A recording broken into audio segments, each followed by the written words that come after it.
ড্রোনটি কোনো একটি বেলুনের সাথে বেঁধে ফুটে যায়, বেলুনগুলি ফুটে যায়, জনগণ আতঙ্ক হয় এবং ছোটাছুটি করে ব্যথা পেয়েছে।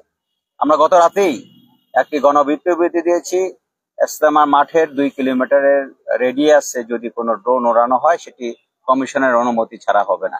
এতে করে আমরা সাবোটেজ যদি কেউ করতে চায় সেই সাবোটেজ থেকে জনগণকে রক্ষা করতে পারবো। পাশাপাশি এই অনিয়ন্ত্রিত ড্রোন ব্যবস্থাটিকে আমরা নিয়ন্ত্রণ করতে চাই। এই নিয়ন্ত্রণ যদি না করা যায় জনগণ আতঙ্কে থাকে এবং যে কোনো সময় সাবোটেজ হতে পারে।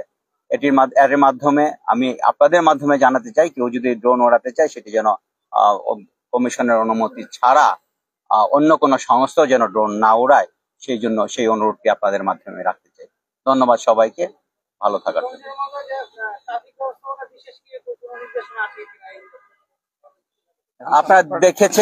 আপনারা দেখেছেন গত পর্বে আমরা যে ট্রাফিক ব্যবস্থা রেখেছি সেটিতে মোটামুটি ট্রাফিক সকাল 7:30 পর্যন্ত ট্রাফিক চলাচল করেছিল।